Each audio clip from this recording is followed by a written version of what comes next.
الحمد لله وكفى وسلام على عباده الذين اصطفى اما بعد فاعوذ بالله من الشيطان الرجيم بسم الله الرحمن الرحيم او میرے ہم نشی چل کہیں اور چل اس چمن میں ہمارا گزارا نہیں بات پھولوں کی ہوتی تو سہ لیتے ہم اب تو کاٹوں پہ بھی حق ہمارا نہیں جب بھی اہل چمن کو ضرورت پڑی خون ہم نے دیا گردنیں بھی کٹی اب کہتے ہیں ہم سے یہ اہل چمن یہ چمن ہے ہمارا تمہارا نہیں محترم حضرات آج ہم سب یہاں پر آزادی کا جشن منانے کے لیے جمع ہوئے ہیں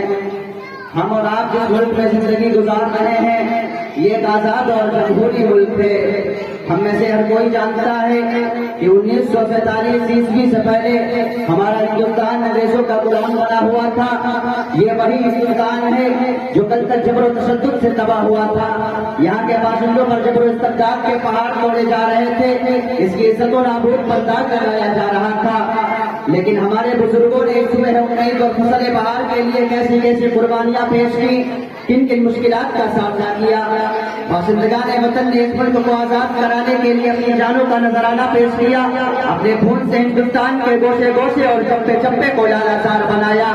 جب 7 سمندر پار سے آئے ہوئے دھن کے گورے اور من کے کالے انگریز اپنی عیارانہ چال بازیوں اور مکاریوں سے یہاں کے حکمراں بن بیٹھے اور ہمیں اپنا غلام بنا لیا تو باشندگان وطن کے اندر آزادی کی چاہ پیدا ہوئی لیکن تب تک بہت دیر ہو چکی تھی اس ملک کو آزاد کرانا کوئی آسان کام نہیں تھا کیونکہ انگریز ہندوستان پر پوری طرح سے قابض ہو چکا تھا محترم حضرات جنگ آزادی کی داستان بہت طویل ہے اگر میں آپ کو مختصراً بتاتا چلوں تو سبھی جانتے ہیں کہ یہ ملک ہم نے کھویا تھا یہ ملک ہم سے چھینا گیا تھا اسی لیے سب سے زیادہ بے قرار اور مضطرب بھی ہمیں تھے کہ پھر سے سین وطن میں آزادی کی صبح نمودار ہو اور غلامی کی شب کا خاتمہ ہو چنانچہ ہم آگے بڑھے اور ہم نے انگریزوں کے خلاف عالم بغاوت بلند کیا کیا آپ جانتے ہیں کہ عالم بغاوت بلند کرنے والا انسان کون تھا تاریخ کی سزائیں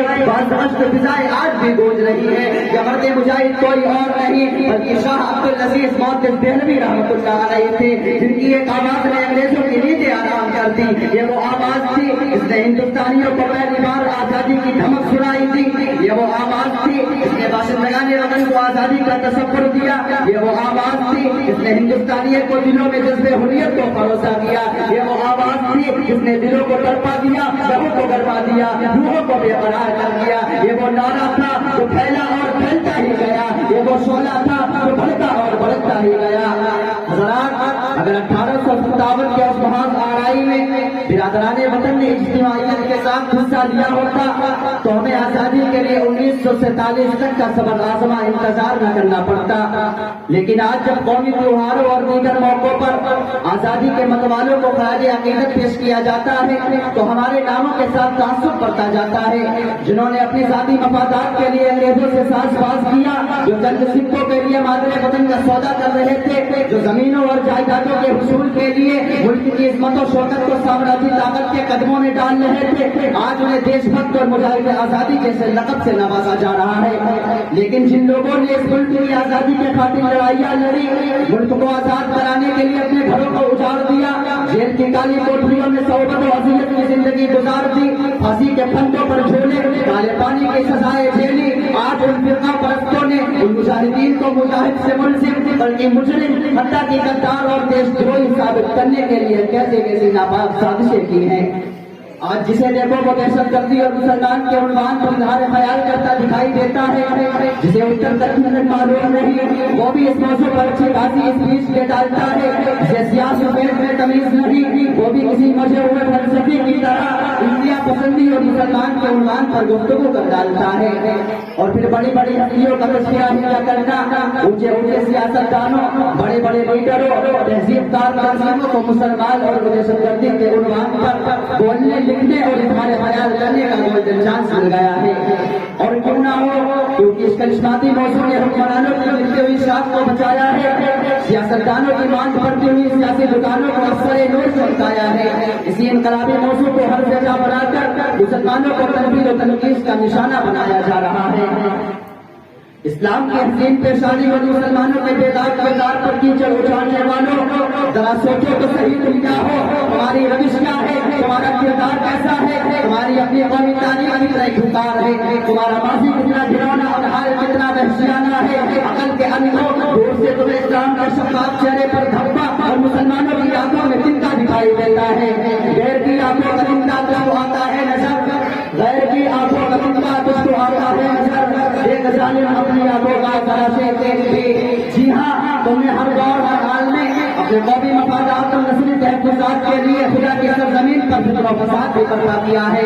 قیادت و سیاست کی بدمستی میں قوت و طاقت کے نشے میں اس حد تک گئے انسانیت کرا ہوتی شرافت کے ماتھے پر پسینہ آ گیا. سلو آشتی امن و شانتی کا نام لے کر شعلے نفرت تم نے بڑھایا. نمائشی لہب و شکر و انسانی کے جلوے بھوانوں سے اولاد آدم کے درمیان دیواریں تم نے اٹھائی. مصنوعی عدل و مفادات کے دل بھرے بھوانوں سے نفرت و عداوت کی ہوائیں تم نے چلائی. دلوں کو تم نے فاسد کیا، مزاجوں کو تم نے بگاڑا، طبیعتوں کو تم نے دہشت پسند بنا دیا. پھر بھی ہم سے یہ گلا ہے کہ وفادار نہیں. جن کے دستے ستم معصوموں اور بے گناہوں اور خون سے رگے ہوئے ہیں، وہ خود کو مسیحا اور دوسروں کو قاتل و خونی قرار دیتے ہیں. جن کے سفاک دانتوں سے انسانی گوشت کی بو آتی ہے، وہ خود کو انسانیت نواز اور دوسروں کو دشمن انسانیت بتاتے ہیں. جنہوں نے امن و امان کا خون پیا، کو انصاف کا گلا گھوٹا، طرح کو شرافت کی دھچیاں دکھیری، وہ عالمی قوانین کے خلاف ورزیاں کی، وہ جمہوریت کے علم بردار، حقوق انسانی کے پاسبان اور انصاف کے نگہبان بنے بیٹھے ہیں. دامن پہ کوئی چیز نہ خنجر پہ کوئی دار،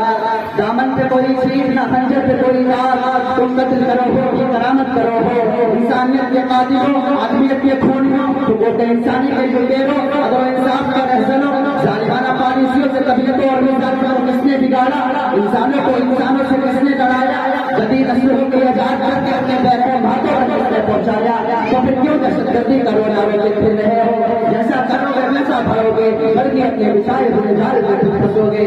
الجھے ہیں پاؤں یار کے زلفے دراز میں، الجھے ہیں پاؤں یار کے زلفے دراز میں، وہ خود ہی اپنے دام میں صیاد آ گیا. اب وہ صداقت کے دشمنوں اسلام موصوف کے فرزندوں کی طرف آزادی کی نسبت کرتے ہوئے تم ذرا بھی نہیں ہچکچاتے، مگر اپنی یارانہ سیاست بازیوں، مکارانہ چال بازیوں، وحشیانہ حملوں کو دہشت گردی کا نام کیوں نہیں دے دیتے؟ یہ تمہارے کالے کارناموں اور سیاہ کرتوتوں کو کہاں تک گراؤں اور کب تک گراؤں؟ مشرق و مغرب شمال جنوب دنیا کے ہر گوشے اور خطے میں تمہارے وجود کے ناپاک اور سارے چلتے پھرتے دکھائی دیتے ہیں. سرزمین فلسطین کے آئینے میں تمہاری خوفناک صورتیں صاف دکھائی دے رہی ہیں. افغانستان پر تمہارے پنجے استقدار لہراتا نظر آتا ہے. عراق کی فضاؤں میں تمہارے آتش فضا طیارے تندراتے پھر رہے ہیں، اور وہاں کی زمین پر تمہارے درندے صفت یاجوج ماجوج اچھلتے اور اڑتے دکھائی دے رہے ہیں. ذرا بتاؤ تو صحیح، یہ دہشت گردی نہیں تو کیا ہے؟ کیا ان مالک اور انسانوں کے بجائے چیتے اور بھیڑیے بکرے تھے جنہیں مار کر تم نے انسانی آبادی کو خطرات سے محفوظ کر دیا؟ میں تم سے پوچھنا چاہتا ہوں، کیا ملک سے محبت کا نام دہشت گردی ہے؟ کیا ملک سے وفاداری کا نام دہشت گردی ہے؟ یا اپنے حقوق کے خاطر آواز اٹھانے کا نام دہشت گردی ہے؟ یا اپنے دین و ایمان کی حفاظت کا نام دہشت گردی ہے؟ اگر تم کسی کو دہشت گردی کہتے ہو تو ہم فخر سے کہتے ہیں کہ ہم دہشت گرد ہیں. مگر ظالموں، حقیقت کو جھٹلایا نہیں جا سکتا. حقیقت ہوتی ہے جو سیکھتی ہے، چلاتی ہے اور اپنے آپ کو منواتی ہے. تم چاہے جتنی بھی تاریخ بدل ڈالو، مگر بدل عزیز کا چپا چپا اور گوشہ گوشہ ہماری شہادتوں کی گواہی دے گا. تیرے بدن سے نہ تیرے آسمی سے آئے گی، ہم یہ شہید ہوئے ہیں ہمیں سے آئے گی. بدل رہے ہو جو تاریخ کو بدل ڈالو، بدل رہے ہو جو تاریخ کو بدل ڈالو، ہمارے خون کی خوشبو زمین سے آئے گی. بہرحال یہ وطن آزاد ہوا، اس کے فوراً بعد انگریزوں کی کوشش، غداروں کی سازش اور اپنوں کی شورش نے تقسیم وطن کا مسئلہ قرار دیا. اس تناظر میں بھی ہمارا کردار بیدار، ہماری روش جذبے حقوق وطنی رہی ہے. جن نعمتوں اور عاقبت اندیشوں نے تحریک تقسیم کو قبول کیا، وہ اپنا پوریا بستر باندھ کر جانے لگے. لیکن جب ہمارے جانے کا سوال آیا، ہمارے دلوں نے پکارا، ہماری روحوں نے آواز دی، جذبے حقوق وطنی نے شور ماتم برپا کیا کہ ہم نہیں جائیں گے، یہ ہمارا ملک ہے، یہ ہمارا وطن ہے. اسی کی خاک پر ہم پیدا ہوئے، یہیں پر پلے بڑھے، اسی کی گلیوں میں کھیل کود کر جوان ہوئے. یہاں پر ہمارے اسلاف و قابل کے مقبرے ہیں، یہاں پر ہمارے آباء و اجداد مدفون ہیں، یہاں پر ہماری مساجد ہیں جو ہمارے جانے کے بعد سجدوں کے لیے ترس جائیں گے، یہاں پر ہمارے مدارس ہیں جو ہمارے جانے کے بعد ویران ہو جائیں گے. اسی لیے ہم نے تحریک تقسیم کے نعرے میں یہ نعرہ بلند کیا کہ ہم ہجرت نہیں کریں گے، اور یہ نعرہ ہمیشہ کے لیے ہے. مطالبہ کبھی بھی ہجرت کا ہم سے مت کرنا، مطالبہ کبھی بھی ہجرت کا ہم سے مت کرنا، یہی جئیں گے، یہی مریں گے، یہی دفن ہوں گے۔ حاضرین، میں ہندوستان کے بارے میں مسلمانوں کی ان قربانیوں، جانساریوں اور وفاداریوں کو گراؤں اور کہاں تک گراؤں؟ بالآخر قصہ مختصر، مغلوں کا تابناک دور حکومت، برطانوی تسلط کا زمانہ استبداد، عرصے تحریک آزادی اور تقسیم وطن، حتیٰ کہ تمام موقع اور مراحل پر ہم نے وطن نواسی اور ملک دوستی کا مظاہرہ پیش کیا، لیکن اس کے باوجود آزادی سے لے کر آج تک ان فرقہ پرستوں نے ہمیں غدار، دیش دروہی اور دہشت گرد اور پاکستان نواز جیسے تانوں سے ہمارے دلوں کو دکھایا جا رہا ہے۔